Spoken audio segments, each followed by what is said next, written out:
An office building in the middle of a high-tech city sits half destroyed. Papers and debris drift through the air while smoke billows from the shattered windows. Inside, a man is slumped against a wall, coughing up blood. His comms are buzzing with people desperately trying to get a hold of him. This is codename Axel. Axel ignores the noise and reports back. He's handled the target, but he knows he's reached his limit. He just needs to make sure the scene is cleaned up. In a dark control room, his teammates are panicking. They're trying to scramble a rescue chopper, but the odds aren't looking good. His students shout through the radio, begging their instructor to hang on. Axel just sighs. To him, they're still just kids. They refuse to let go, reminding him that he still has plenty of things left to teach them. They aren't ready for him to check out yet. Axel snaps into instructor mode one last time and orders them to pay attention. His final lesson is simple: never stop moving forward. He tells them to live with pride as they weep over the comms. Even as his vision fades, he's happy they turn out so well. Axel closes his eyes and apologizes. He knows there's no other way out of this one. He dies with a smile on his face, content that he's leaving his legacy behind in his students. The building collapses around him, and everything goes dark. Instead of nothingness, Axel hears a gentle voice singing a lullaby. His vision is blurry, but he can see the outline of a woman. He tries to figure out where he is, but his senses feel completely out of whack. When his eyes finally focus, he's hit with a massive shock. He's staring at tiny, pudgy hands. He's been turned back into an infant. He remembers his past clearly. He spent 50 years in a dangerous world, working as a high-level secret agent. After retiring from the field, he spent his time teaching the next generation. That's who he was right until that final mission. Even a veteran agent is shaken by something like this. He's lying in a crib, staring up at a world that is definitely not his own. Two maids lean over the crib, cooing at him. One has silver hair and a kind face, and the other has bright red hair. He can't understand a word they're saying. To him, they're just making weird noises while he tries to process his new life. Then he notices something odd. The red-haired girl has actual cat ears and a tail that twitch and wag. He thinks it's just cosplay at first. But when she feeds him a spoonful of food, those ears and that tail look way too real to be fake. It turns out, he's in for more surprises. The cat girl puts a finger to her lips, asking him to keep a secret. She looks around to make sure nobody is watching. She snaps her fingers, and a small flame appears out of thin air. She uses it to light a heater like it's no big deal. He's stunned. It's not a trick, it's actual magic. This world is far more different than he imagined. The other maid suddenly appears and scolds her. She's worried about magic being used so close to the baby. Between the real animal ears and the casual use of fireballs, Axel realizes there's no room for doubt anymore. He isn't on Earth anymore. He's been reincarnated into a fantasy world. 4 years pass, and the infant is now a young boy named Sirius. He's already training hard, running through the woods with the cat girl, maid trailing behind. Sirius is making good progress. Despite his small frame, his stamina is incredible, and he isn't even out of breath. Meanwhile, the maid, Noelle, has completely collapsed. She's embarrassed that she's older, but can't keep up with a 4-year-old. Noelle is a feline beastkin who works at the mansion. She's energetic but clearly lacks the discipline Sirius brought from his past life. Sirius looks at her, wondering if his training is actually that hard.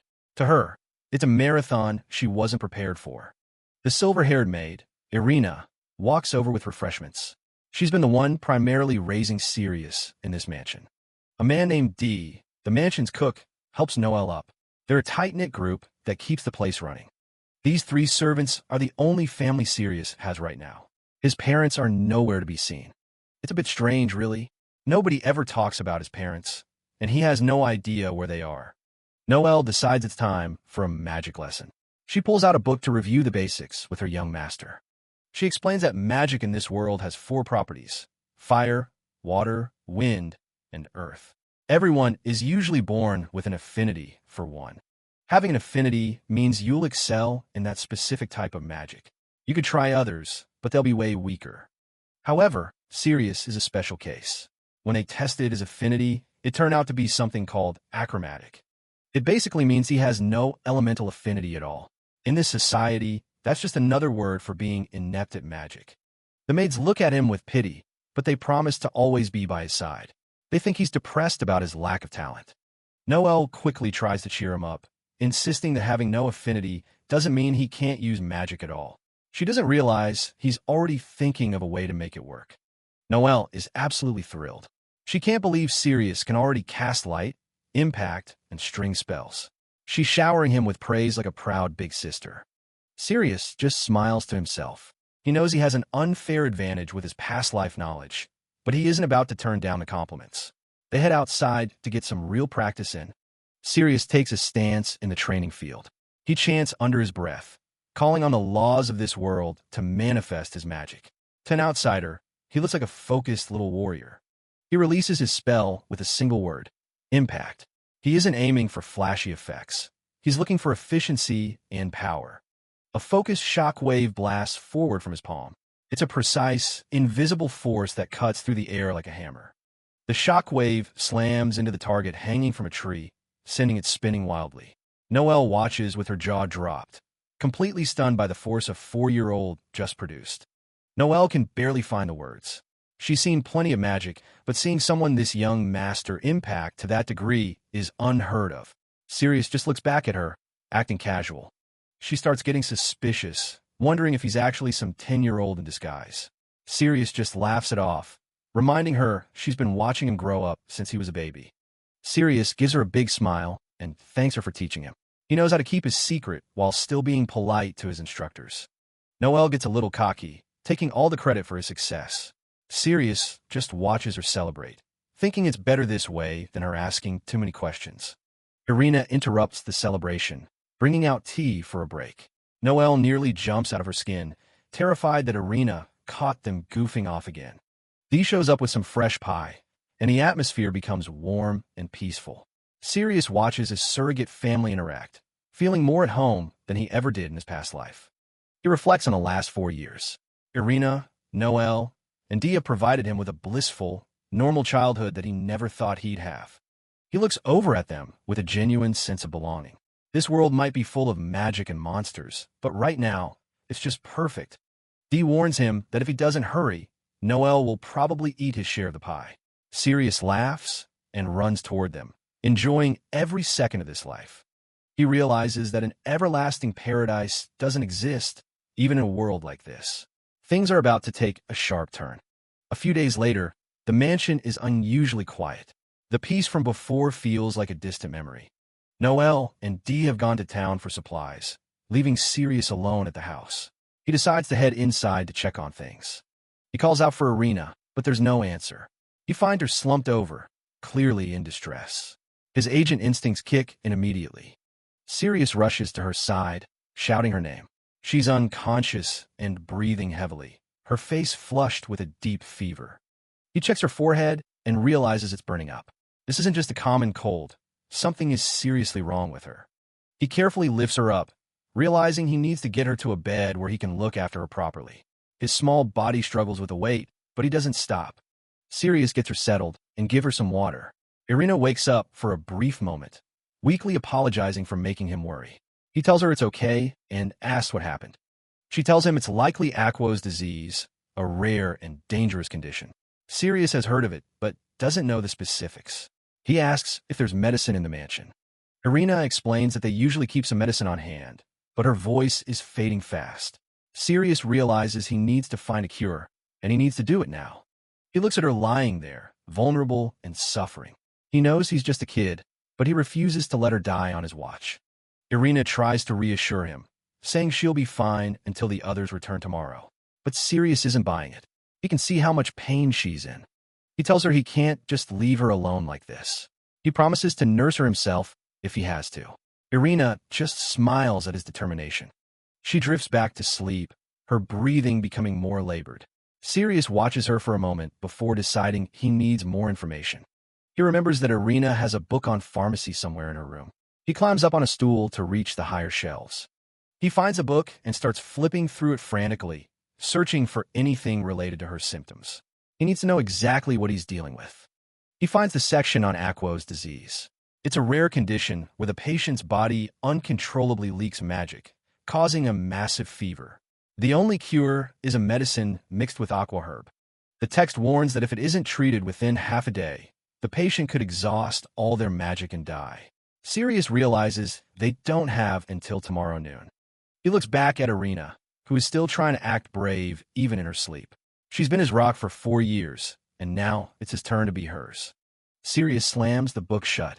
He realizes that waiting for Dee and Noel is basically a death sentence for Irina. He has to take matters into his own hands. He can't just sit there and do nothing. He knows he's only 4, but he has the skills and the drive to save her. He heads for the kitchen. He grabs a knife and some supplies, preparing himself for a trip into the wild. He doesn't have time for a proper plan, but he knows what needs to be done. The book said aqua grass grows near rivers and lakes. He remembers Dee mentioning a river behind a mansion. That's his first destination. Sirius grabs a lantern and sets out into the dark woods. He looks back at the mansion one last time, promising Irina that he'll be back with the cure. The forest is thick and difficult to navigate, especially in a small child's body. He's breathing hard as he pushes through the underbrush, following the sound of running water. He finally reaches the riverbank, the lantern casting long shadows against the trees. He knows he's close, but the real challenge is just beginning. Suddenly, he senses something nearby. His agent instincts are screaming at him. He isn't alone in these woods, and whatever is out there is watching him. Sirius freezes. Goblins. He's found a small pack of them in the woods. He recalls from his studies that goblins possess the strength of an adult human male, despite their small stature. He crouches low in the grass, observing them. They aren't particularly bright or agile, but they're still a deadly threat to a 4-year-old child. Sirius grips his knife tightly. He knows he can't win a fair fight, so he'll have to rely on a surprise attack.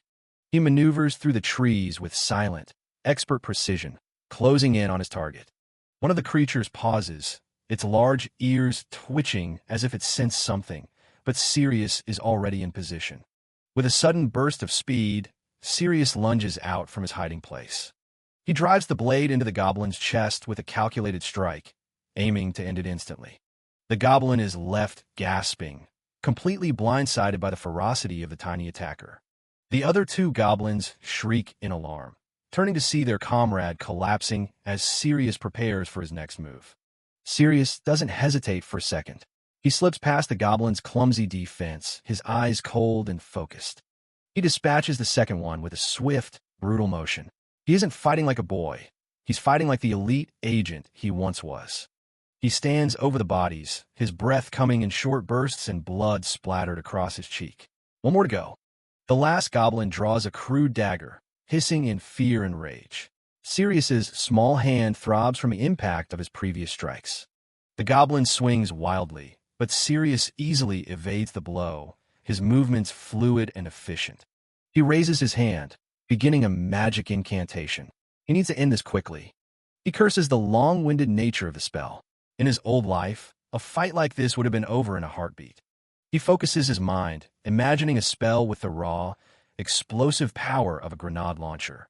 A violent surge of magic gathers at his fingertips, vibrating with a frequency he's never felt before.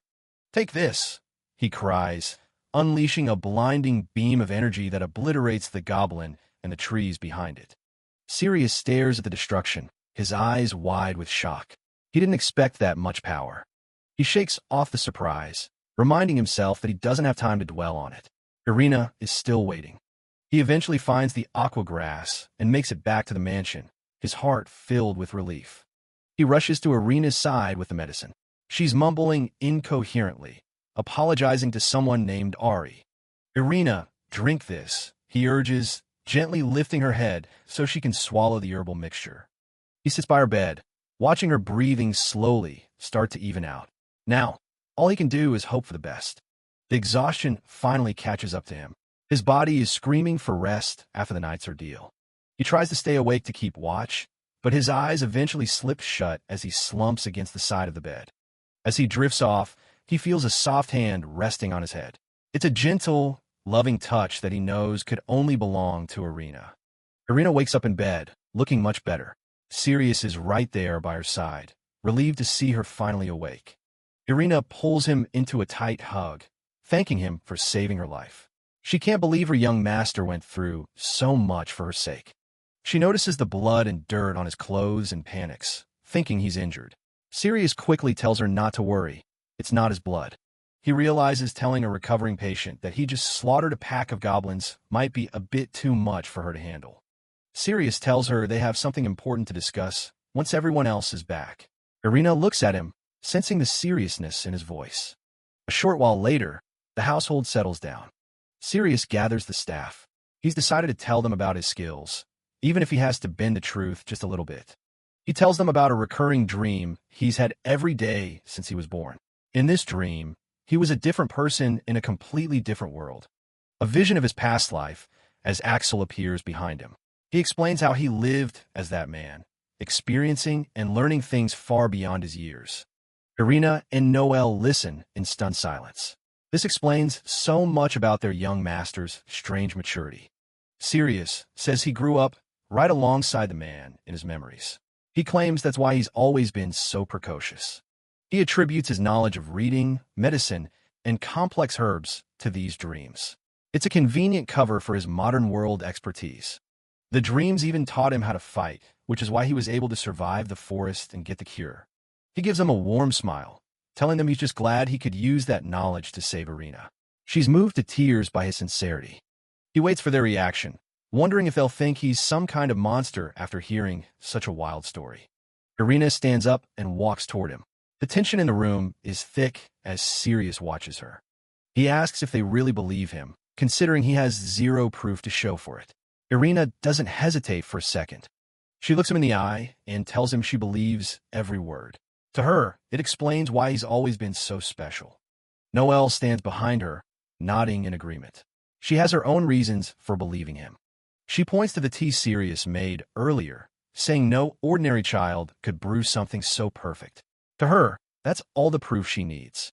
Even the other servant is impressed, admitting the tea tastes better than anything they could make. They're fully on board. Sirius is visibly relieved that they've accepted his story so easily. He doesn't have to hide anymore. The maids share a look of shared determination. Their bond with him has only grown stronger.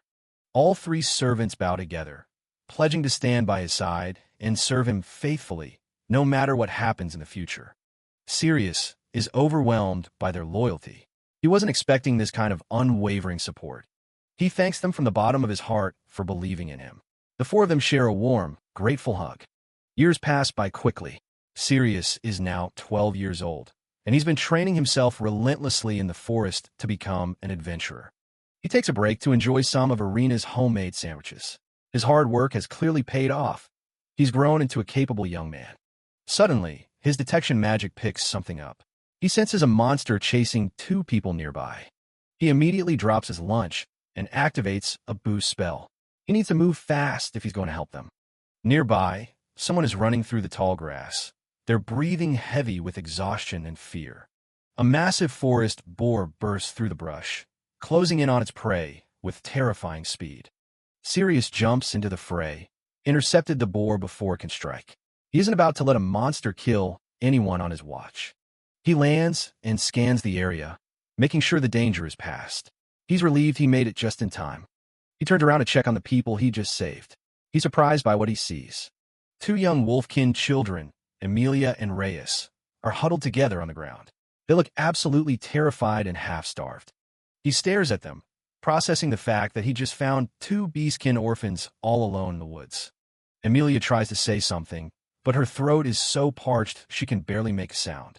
Sirius can see how much they've been suffering. He crouches down to their level, telling them to stay calm. He promises he won't do anything to hurt them. Sirius gently pats Emilia on the head, praising her for protecting her younger brother until help arrived. She looks up at him with teary eyes. He tells them to rest easy and leave everything to him. They're safe now. The two siblings finally let go of their fear and drift off into a deep, peaceful sleep. Sirius decides to carry them back to his home. Back at the mansion, the two siblings are finally fast asleep in a warm bed. It's the first time they've felt safe in a long time. Sirius watches over them with Irina. He's already decided to take care of them, though he knows they likely have a dark past as runaway slaves. Irina asks if she should train them as servants. Sirius is caught off guard by the suggestion. He quickly shuts that idea down. He didn't bring them home to work for him. He already has enough loyal servants as it is. Irina smiles warmly, realizing she can't be by his side forever. She knows he needs to start building a future for himself. Once the kids wake up and their wounds have healed, Sirius decides it's time for some proper introductions. Sirius introduces himself as the master of the house and presents his 3 loyal servants, Irina, Noel, and Dee. The young Wolf-King girl introduces herself as Emilia and thanks him again for saving them. Her brother is still a bit wary. The boy, Reyes, introduces himself with a grumble. Sirius tells them they should stay at the mansion until they're fully recovered. He gives them 2 choices. They can either go to a town and live their own lives, or they can choose a different path. The second option is to stay and learn how to survive from him. He wants to teach them everything he knows. He promises to give them the knowledge and the power they'll need to survive in this dangerous world. Sirius is confident he can make them strong enough to protect themselves. Emilia is clearly intrigued by the offer. Emilia quickly agrees to follow him. Reyes is shocked by how fast his sister made such a big decision. Emilia tells her brother that Sirius promised to make them stronger. She wants that power so she can protect him. She formally introduces them both to Sirius, even though her brother is still acting a bit difficult. Sirius is just glad it worked out. Sirius looks forward to raising them and seeing what kind of people they'll become under his tutelage. Later, Sirius uses his magic to help stimulate Emilia's recovery. She's amazed by how skilled he is with magic arts. While examining her, Sirius notices a prominent scar on her shoulder. He asks her where it came from. Emilia suddenly panics, covering the mark and begging him not to look at it. It's clearly a painful memory. She explains through tears that the mark was left by her mother. It's a heavy burden for her to carry. She tells him that in their culture, they bite the ones they love. The scar is proof of her mother's affection. She sobs as she remembers how her mother sacrificed herself to save them from a pack of monsters. She can't help but feel guilty. Sirius pulls her close, telling her to listen. He explains that her mother's choice means she values their lives more than her own. He tells her the strength of the mark shows just how much her mother loved her. It's not a curse, but a gift. Emilia finally breaks down, letting all her suppressed grief out. Sirius just holds her, letting her cry. He tells her to eat well, study hard, and become a strong person. He promises that one day, her heart will be as strong as her mother's. Emilia resolves to become stronger, her heart filled with a new sense of purpose. Sirius steps out of the room, letting her have some space. He's finished his work for the night. Noel and Irina are waiting for him, teasing him about how smooth he was with the young girl. Sirius is just confused by their reaction. He tells them he's planning on starting a special training program for the siblings in a few days. He doesn't have time for their teasing. The next morning, Emilia is already up and full of energy. She's determined to do her best to keep up with Sirius. They both agree to work their hardest. Emilia's enthusiasm is infectious, but Sirius noticed she's been acting a bit strange lately. Reyes has noticed it too. He can't help but feel a bit uneasy seeing his sister so focused on their new master. Suddenly, Emilia rushes into the room, shouting that Reyes is gone. She's found a goodbye note from him. The note tells Sirius to take good care of his sister. It seems Reyes has decided to strike out on his own. Sirius immediately starts searching for him. Using his magic, he manages to track Reyes down to a nearby clearing. They find Reyes, but he's not alone. A low, menacing growl echoes through the trees. Reyes has transformed into a massive, white-furred wolf. He tells them to stay away, calling himself a cursed child. Emilia explains that among their kind, those who can fully transform are seen as bringers of calamity and should be executed. Reyes growls that he can survive on his own and tells Sirius to just take his sister back home. Sirius just laughs at his stubbornness. Sirius challenges Reyes to a duel. If Reyes wins, he can go wherever he wants, but if Sirius wins, he has to do exactly as he's told. Sirius moves with incredible speed, dodging the beast's attacks. Reyes, in his wolf form, is frustrated that his power means nothing against a mere child. With a single blow, Sirius pins the wolfkin to the ground. He bluntly tells Reyes that his movements are nothing more than an amateur's flailing. Reyes breaks down, tears streaming from his lupin eyes.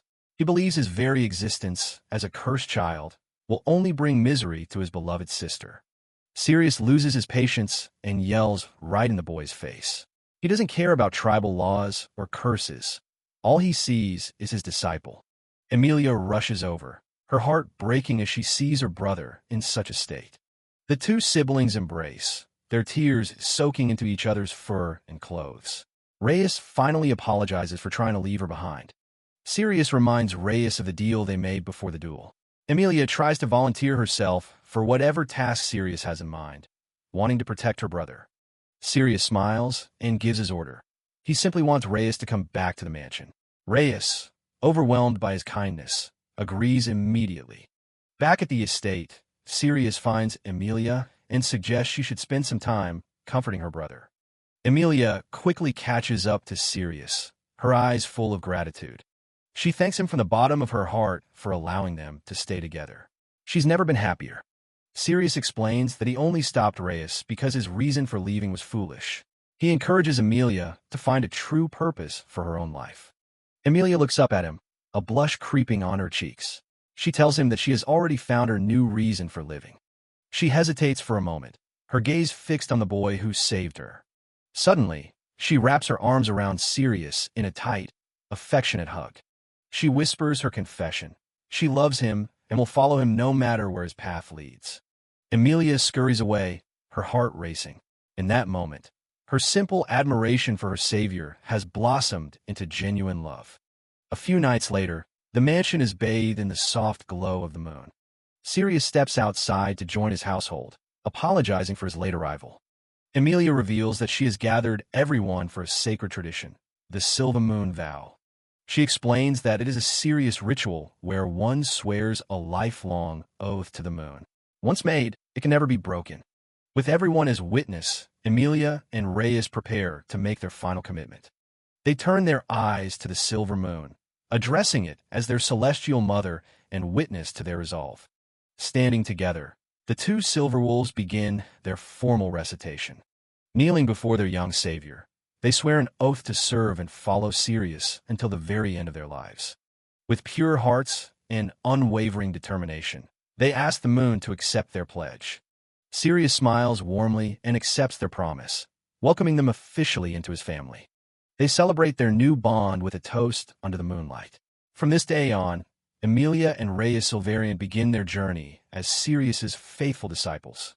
Under a clear sky, the sounds of training echo through the forest. Emilia lets loose with a blade of wind magic, slicing through her target. Reyes follows up immediately, throwing a punch backed by a literal shockwave. Sirius watches from the sidelines, noting that a year of his specialized training has turned these two into quite the duo. Reyes starts complaining that his sister's magic makes things too easy, but Sirius just tells them to knock off the bickering. He gives them both a pat on the head, and they're immediately back in high spirits. Emilia's grown up quite a bit lately, and her silver hair now reaches all the way down her waist. Reyes is catching up in height too, and he hasn't stopped calling Sirius his big brother since they made their vow. That's enough work for the morning, so they decide to head back home for some breakfast. Sirius watches them run ahead, satisfied with how well they're maturing. Things are peaceful for now, and their preparations for the outside world are slowly coming together. During tea, Sirius brings up the idea of taking everyone out for a picnic. The group is a bit taken aback by the sudden suggestion. Noelle and the kids are all for it, but Sirius tells them they better start on lunch if they want to leave soon. Irina tries to bow out, saying she's too frail to even walk that far and would rather just watch the house. Sirius isn't having it. He tells her that he and Dee will just carry her there on a chair. She can't really say no to that kind of effort, especially with everyone looking so hopeful. Sirius knows Irina doesn't have much time left, so he wants her to at least enjoy the day. While Irina gets ready, Sirius checks in with Dee to make sure the food is all set. They make it to a massive tree on top of a hill, overlooking a field of flowers. It's a perfect, monster-free spot for a meal, and everyone's impressed by the view. Before lunch, Sirius pulls out a flat disc, leaving the kids wondering if it's some kind of new weapon. He explains the basics of how it works and tells them to get ready. He flings the frisbee, and Noelle snatches it out of the air with her cat-like reflexes. Sirius is secretly amused by how their beastkin instincts just take over the second something starts moving. He tosses it again, and this time Emilia makes a perfect catch. Reyes is dying for a turn, but Sirius just hands it over and tells them to play with each other. The kids are confused for a second, but they quickly get the hang of it. Now that he's free for being the designated thrower, Sirius heads over to get some rest. Emilia brings him a sandwich, making sure her master is well fed. He tells her it's good, and she lights up like a Christmas tree. The afternoon sun shines over the quiet hills. Sirius settles in for a nap, resting his head on Irina's lap while she strokes his hair. Irina looks at the siblings playing nearby and tells Sirius how much the family has grown. Sirius smiles to himself, thinking about how blessed he really is in this new life. Irina hopes there will be many more days like this in the future. The kids call out to him, wanting to keep playing. Sirius stands up, telling Irina he'll be back in just a bit. Irina whispers a message to Lady Arya, Sirius's late mother, saying he's turned into a fine young man. She watches them walk away, feeling like her role in his life is finally coming to an end. She gives them one last wave from under the tree. As they head home, Reyes whines about his training injuries while Sirius just keeps moving. Noelle comes rushing in, out of breath. She shouts for Sirius to come quickly. The whole group gathers around Irina's bed. Noelle is in tears, begging Sirius to do something. Irina wakes up and asks for the truth about her prognosis. Sirius decides to tell everyone exactly what's happening. He clenches his fist, bracing himself. He tells them she has 2 months. No, just 1 month left. The room goes quiet as the news sinks in. Emilia and Reyes are completely heartbroken. Time passes, and winter starts to set in. Half a month later, Irina is still confined to her bed. Sirius brings her some food. He calls out to her, trying to keep things normal. Irina says she has something important to say. The next morning, the kids are stunned to see Irina in her maid uniform. She tells them she'll explain everything after breakfast. She's made a huge feast, and Reyes is happy to have her cooking again. Noelle asks why she isn't eating anything herself. They start their meal, though the vibe is a bit strange. After they finish, Irina asks for their attention. She calmly tells them that today is the day she'll die. Noelle is at a loss for words. Irina explains that her sudden energy is thanks to his special medicine. It's a forbidden drug that gives a final boost of life force for 1 day. She wanted to spend her final moments living like a normal person. Sirius accepts her choice, and she asks them all to help her clean up. They spend the day together, cherishing the time they have left. At nightfall, the kids help her back to her room. She thanks everyone for making her last day so fun. She tells Sirius that they'll be just fine without her. Sirius looks at her, asking why she's smiling while saying goodbye. He reflects on their master-servant relationship, but he knows she's always been more than that to him. Sirius breaks down and calls her mom for the first time. Irina is moved to tears as he acknowledges her as the mother who raised him. She tells Reyes he needs to chew his food and mind his manners. She wipes his tears, giving him her final pieces of advice. Then she speaks to Dee. She tells him to have more confidence and hints about a girl waiting for his answer. Finally, she looks at Noelle, her cute and clumsy sister. Noelle promises to do her best, her face covered in tears. Irina turns her gaze to Emilia, asking if her resolve to stay with Sirius remains unchanged. Emilia, her face wet with tears, vows that she will always belong by his side. With a gentle smile, Irina tells Emilia that she is now the one responsible for supporting Sirius. Finally, she turns back to Sirius, calling him by name as she prepares for a final farewell. Sirius holds on tight as Irina asks him to take her hand. He finally gives her what she's always wanted, calling her mother. He repeats the word again and again. He'll say it as many times as she needs to hear it. Tears start to stream down his face. Irina just smiles. This is the first time she's seen him cry since the day he was born. She knows exactly why he's hurting, and it's enough to make her laugh softly.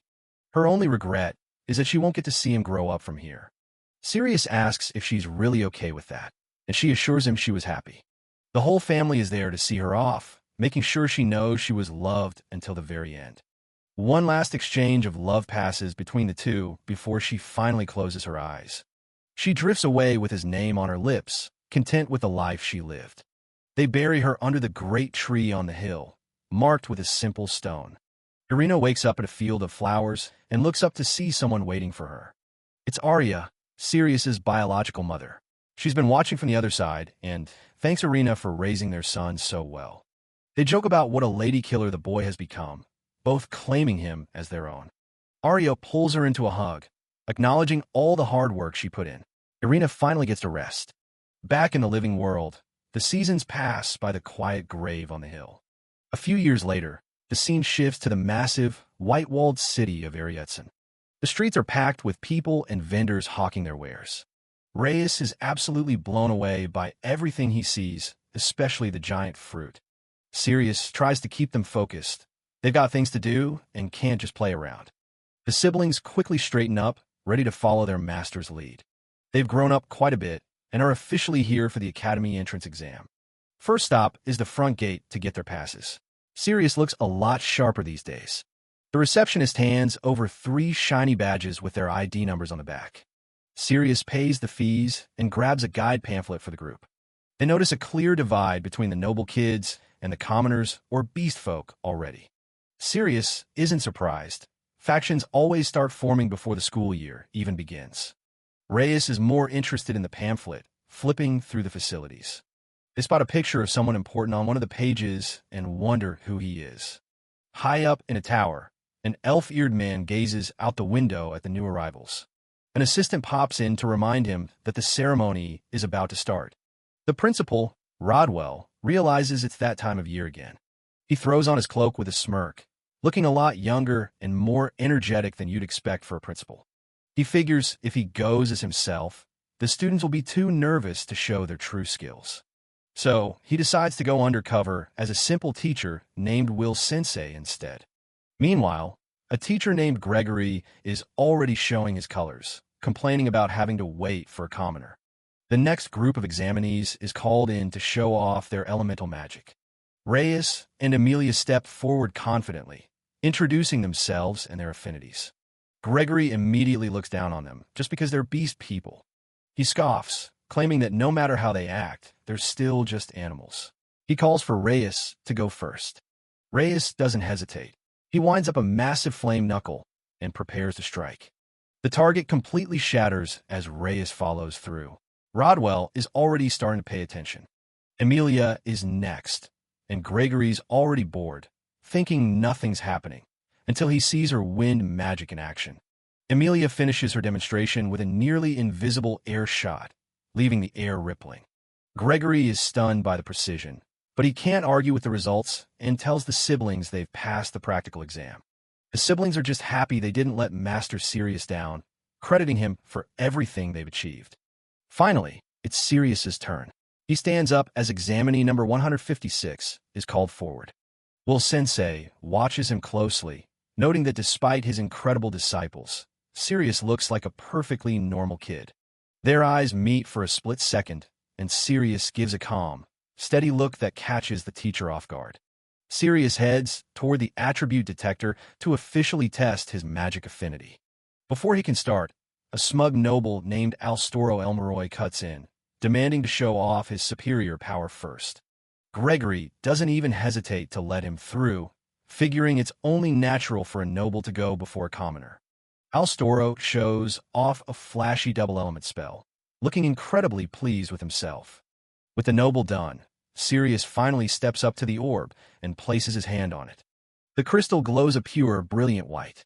It's a sight most people rarely see. Gregory and Alstoro immediately start laughing, calling him a failure with achromatic magic and no elemental talent. Will Sensei steps in, apologizing for the scene and asking Sirius if he'd still like to demonstrate his magic. He's genuinely curious to see what the boy can do, ignoring the jeering noble behind him. Sirius unleashes a shockwave impact, a blast of raw, refined force that slams into the target. The speed is incredible.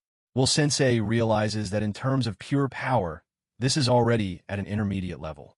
He pulls Sirius aside afterward to ask a few personal questions about his training. Sirius humbles himself, saying the siblings' strength is their own, while he just taught them a few tricks. When asked who his teacher was, Sirius admits he's entirely self-taught because he finds the process interesting. Will Sensei is impressed and tells him he'll see him again at the entrance ceremony. As Sirius walks away, the teacher can't help but find the young boy absolutely fascinating. Rodwell heads back to his office, feeling like he's finally found something worth looking forward to at the academy. 3 days later, the results are posted. Reyes and Amelia are thrilled to see their names on the list. But their joy turns to confusion when they realize Sirius's name isn't on the dorm assignment list with theirs. They ask a nearby staff member, who checks the list and tells Sirius's room is in a completely different area. The three of them follow the guide as he leads them away from the main campus buildings. They end up deep in the forest, standing in front of a building that looks like it's about to fall apart. The guide nonchalantly tells them this is the dorm. The siblings can't believe their eyes. Sirius pulls out a paper signed by Gregory, stating that acromatics aren't allowed in the traditional student dorms. While the siblings are furious about the blatant discrimination, Sirius just shrugs and starts inspecting the place. It's run down, sure, but the roof is solid and there are 5 rooms in total. It's got potential. Sirius is already planning the renovations, much to the confusion of his loyal disciples. Just as they're about to start cleaning, someone else approaches them through the trees. It's Will Sensei, who looks a bit relieved to find them. Reyes recognizes him immediately. He explains that Gregory pulled some strings to pull this stunt and offers to help Sirius get into a better dorm. Sirius turns him down, saying he actually likes the isolation. It's plenty of space once it's cleaned up. Will Sensei is taken aback by his humble attitude and promises to report the unfair treatment to the principal. He warns Sirius to be careful of Gregory, who takes his noble pride a bit too seriously. Sirius officially names their new base Diamond Manor, explaining the value found in things that look unremarkable. Will Sensei smiles, thinking that Sirius himself is far more valuable than any diamond. Then, Sirius drops the bomb. He wants Reyes and Emilia to go stay in the normal student dorms without him. Sirius gently explains that while he's touched by their loyalty, it's important for them to live in the student dorms to meet new people and grow. He places a comforting hand on their heads as they struggle with the idea of being apart from him. Through their tears, Emilia and Reyes finally agree to follow his wishes. They promise to do their best and make him proud, understanding that this is yet another lesson their master is teaching them. As the sun begins to set, Sirius stands alone in front of his dilapidated Diamond Manor and watches his disciples walk away. Waving goodbye, he quietly admits to himself that he's actually going to be quite lonely without them. Under the vast, starry sky of the Academy Forest, Sirius looks up with a soft smile, wishing his 2 pupils the very best as they start their new lives. The entrance ceremony kicks off at the Magic Academy. Everyone gathers in the massive hall for the opening speech. The principal tells the new students to strive for greater heights and follow their hearts. Sirius stares at the guy on stage, realizing something is off. This is Rodwell, a legendary magic master, and an elf who's over 400 years old. It clicks for Sirius. This is the same guy who was disguised as Will Sensei during the entrance exam. The fact that he could change his voice and entire appearance is a pretty impressive trick. But Sirius doesn't see the principal as much of a threat. Right next to him, Emilia is letting out a big yawn. Turns out she was up late talking with her new roommate and didn't get much sleep. Her roommate is a girl named Reese, who apparently has beautiful blue hair. Emilia is just thrilled that she managed to make a friend so easily. Meanwhile, Reyes is getting tapped on the shoulder by someone behind him. This is Ro, a fox beast man who's apparently Reyes' new roommate and self-proclaimed underling. Reyes is already taking his new boss role pretty seriously. The principal wraps up, and it's time to hear from the other teachers. Enter Gregory, a specialist in fire and earth magic. He immediately starts preaching about how nobles are naturally superior to commoners and beast folk. Reyes is already reaching his limit with this guy's elitist garbage. Once the ceremony ends, everyone heads outside to check their class assignments. Sirius stops to tell Emilia that she looks even cuter in the school uniform than her maid outfit. He asks where Reese went, but she had to head back home for some reason. Reese managed to get special permission from the school, which usually means she has some noble backing. Out of nowhere, Rodwell shows up in his human disguise to check in on them. He's curious about how the trio is settling into Diamond Manor. Sirius has fixed it up enough to live in, and Rodwell can tell this kid is going to be an exceptional student. Sirius even admits he set up a bunch of traps around the property, just in case. They realize they're all in the same class and celebrate the win. They finally find class careless and head inside. The other students are already talking about the achromatic kid who just walked in. A noble student approaches Emilia and addresses her as a silver-haired maiden. He asks for her name with a smug little grin while his lackeys look on. Reyes jumps in to defend his sister, but the noble's servant tries to shut him up. The noble tells his man to stand down and asks for Emilia's name again. He introduces himself as Mark Holtia, the second son of a prestigious noble family. He tries to scout Emilia as his servant, but she rejects him on the spot. Mark is shocked that a commoner like Sirius would even have a maid. Then it hits him. This is the kid everyone's been gossiping about. His lackey tries to talk big, mentioning that Mark can already use intermediate-level flame magic. Mark stops him and offers a half-hearted apology for his servant's behavior. He sees that Emilia is already completely loyal to Sirius. Mark walks off, promising to come back later, while Emilia makes it clear she'll never follow anyone but Sirius. Their homeroom teacher, Magana, tells the class to find their seats for some self-introductions. Emilia stands up and proudly announces her name, but she makes sure to tell everyone her soul belongs to Master Sirius. Sirius realizes she's just trying to distract everyone from the rumors about his achromatic magic.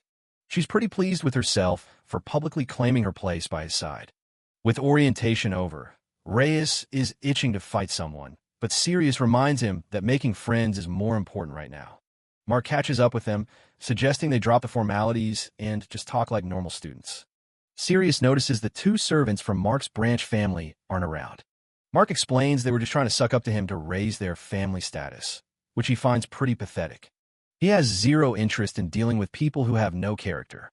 He asks Sirius to keep an eye on them and let him know if they try to pull anything stupid. Sirius agrees, but as Mark leaves, he senses someone lurking in the forest.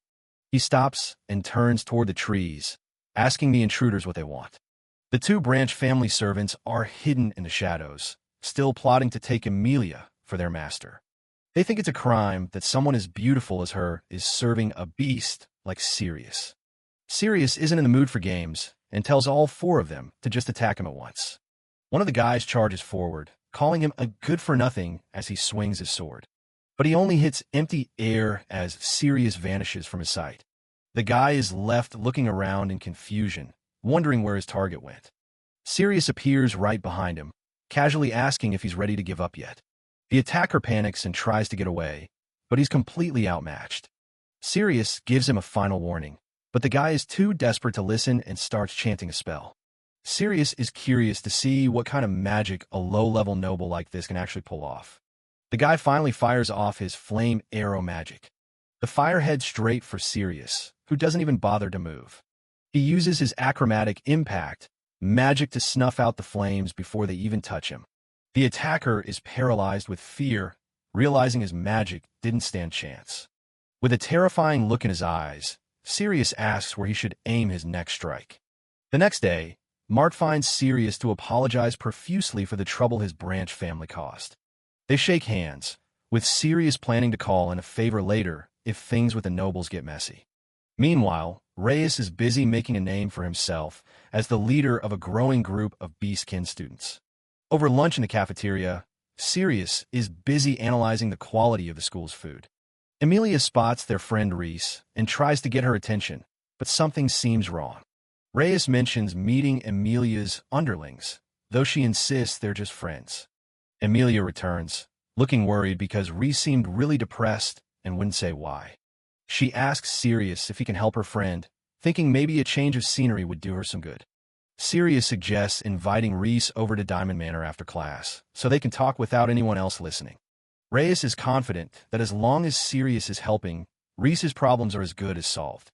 They plan to meet her at the library as soon as their lessons are done for the day. Later in their magic class, the students practice chanting their spells for Magana-sensei. Mark fires off a flame lance, showing off the kind of power a top-tier noble student can command. Sirius knows Mark has a long way to go, even if the other students are impressed. Not to be outdone, Emilia and Reyes demonstrate their own specialized spells, Air Rush and Flame Knuckle. The Beastkin students are buzzing with excitement, praising Emilia and calling Reyes a Niki after seeing their impressive magic. Mark chats with Sirius, expressing how lucky he is to have such talented and loyal followers by his side. Reyes and Emilia are busy hyping up their master, telling everyone that Sirius is the one who taught them everything they know. Reyes starts trying to recruit the others as Sirius's disciples, but Sirius is already walking away to avoid the unwanted attention. A look at their daily routine reveals the secret to their strength. A grueling cycle of running, studying, and training from dawn until dusk. Sirius watches them from the steps, knowing that their incredible power is the result of years of relentless hard work. Later, Reyes is full of energy as he explores the massive academy library for the first time. Emilia pops in to let Sirius know she's heading off to find their new friend, the girl named Reese. Reyes takes a break from the books to ask Sirius if he can learn to shoot fire from his fists like Mark's flame lance. Sirius likes the idea and plans to have Mark give them a demonstration tomorrow so they can begin their own experiments. When Reyes asks about the inspiration behind his magnum spell, Sirius keeps the truth a secret, knowing it belongs to his past life. Emilia finally returns, bringing along a timid girl with long, wavy blue-violet hair and large brown eyes. The girl introduced as Reese offers a polite greeting, her voice soft and slightly hesitant. She's already heard plenty about what a fine gentleman Sirius is, thanks to Emilia's constant praise. Sirius invites her back to Diamond Manor, assuring her she'll be safe and that nobody else will be there to bother her. Reese accepts the invitation, trusting them completely because she can see the bond of respect they share with Emilia. As they walk, Sirius asks about her noble status. Reese explains she was actually a commoner until just a month ago. After her mother passed away, a man appeared claiming to be her father and revealed her noble heritage. They arrive at the manor, and Emilia rushes ahead to start getting the tea ready for their guest. She greets them at the door in a full maid outfit, welcoming Sirius and Reyes home while giving Reese a warm reception. Reese is a bit confused by the outfit change, but Emilia explains it's just part of being Master Sirius's servant. They settle in for some tea and cake, and Reyes is quick to mention that Sirius made the sweets himself. Reese takes a bite, and her eyes sparkle, having never tasted something so soft and sweet in her entire life. She's so focused on the food that she momentarily forgets her manners, but Emilia just smiles and offers her more tea. Once they've finished, Sirius asks Reese what kind of advice she was looking for regarding her magic. She explains that her goal is to become a 4-attribute magic user, capable of mastering every element. She lists the 4 fundamental attributes: water, fire, wind, and earth, the building blocks of magic in their world. Sirius thinks the teachers should have been more helpful, but Reese explains her class is harshly penalized if they can't use all elements.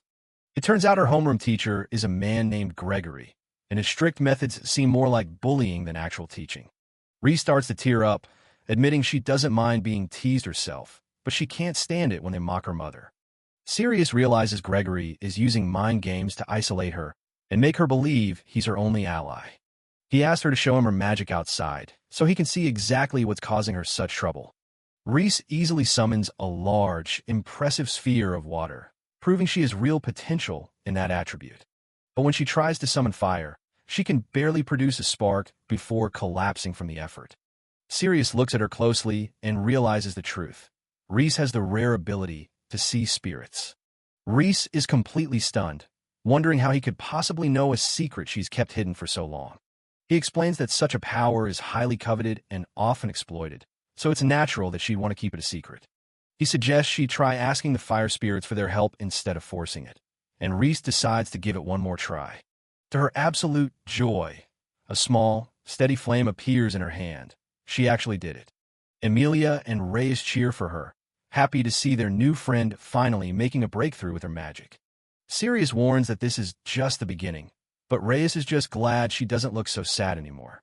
They even suggest she transfer into their class, and Emilia gives her a playful chop to remind her that they've got her back. Sirius reassures Reese that their help is purely because they've become friends, regardless of her status or abilities. Reyes is already looking forward to dinner, volunteering to go hunt for meat to accompany Sirius's amazing cooking. The next morning, Sirius meets with the academy staff to discuss the situation regarding Reese and her current teacher. He presents a tray of his handmade sweets to the principal and Magnus Sensei, ensuring he has their undivided attention. Magnus Sensei later pulls Sirius aside, mentioning that she has something important she wants to discuss with him. Sirius asks Emilia and Reyes to head to lunch without him and to keep a close watch over Reese while he's away. During their private chat, Magna-sensei notes how fortunate Reese is to have such good friends. The teacher suddenly reveals their true form as the principal, Rodwell, who is impressed that Sirius saw through his disguise. Rodwell expresses his desire to build a better relationship with Sirius, curious about the boy's sharp perception. He explains that Reese's transfer request was rejected, as her teacher Gregory considers her too important to lose. Sirius makes it clear that he simply wants to help a friend, which is more than enough reason for him to intervene. Rodwell suggests using a specific school rule called draw, which allows for student swaps between classes. Sirius hints that things might change if Gregory were faced with evidence of dark rumors or fraudulent behavior. With a sly look, he suggests that some very incriminating documents might have just happened to fall into his hands. The principal is shocked to find papers detailing Gregory's massive undisclosed income and fraudulent financial records. Realizing that Gregory's actions are inexcusable, Rodwell decides to settle the matter immediately, while Magna-sensei is just happy about the sweets. Later, Sirius gathers the group to tell them he has an important request, though Reyes is more focused on the cake. With the arrangements for the swap battle finalized, everyone is fired up to train and ensure Reese can join their class. Overwhelmed by the selfless support of her new friends, Reese can only offer a tearful and heartfelt thank you. As they set off together, Reese is officially one of the group, ready to face the challenges ahead with a smile.